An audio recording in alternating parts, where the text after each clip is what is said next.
রুদ্র গোস্বামীর লেখা অভিরূপ তোমাকে।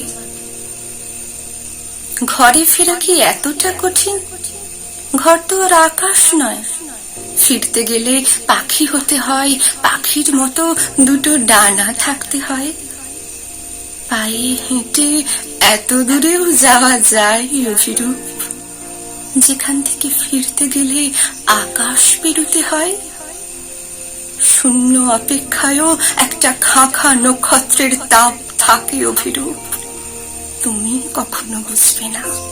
অপেক্ষার শূন্যতা একটা মানুষকে যে কি ভীষণ নিঃস্ব করে দিতে পারে, যেখান থেকে জীবনের দিকে তাকালে মৃত্যুকেও প্রিয় মনে হয়। অথচ প্রত্যেক দিন এই ক্ষত বিক্ষত শূন্যতার ভিতর আমি ফোঁটায় ফোঁটায় ছড়িয়ে পড়তে দেখছি নিজের শরীর। অপেক্ষার যন্ত্রণাকে তুমি কখন অনুভব করেছো অভিরূপ?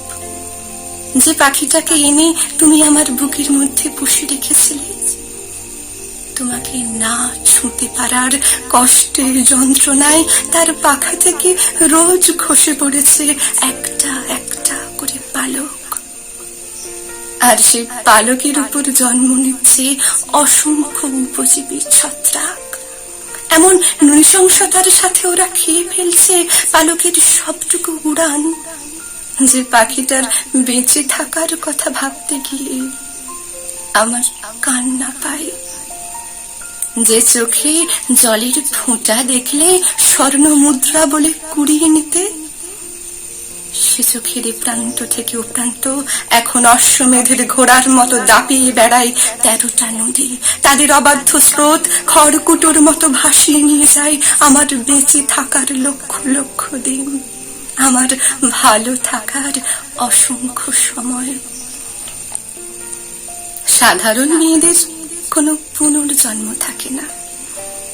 অপেক্ষার জীবাশ্ম বয়ে বয়ে যে ভালোবাসা আজ আমার রক্ত প্রবাল, আমি কিছুতেই তাকে মৃত্যুর হাতে তুলে দিতে পারবো না অভিরূপ। আমি বাঁচবো অভিরূপ, মৃত্যুর পাঁজরে পাঁজরে আমি বাঁচবো, তুমি যতদিন বেঁচে আছো।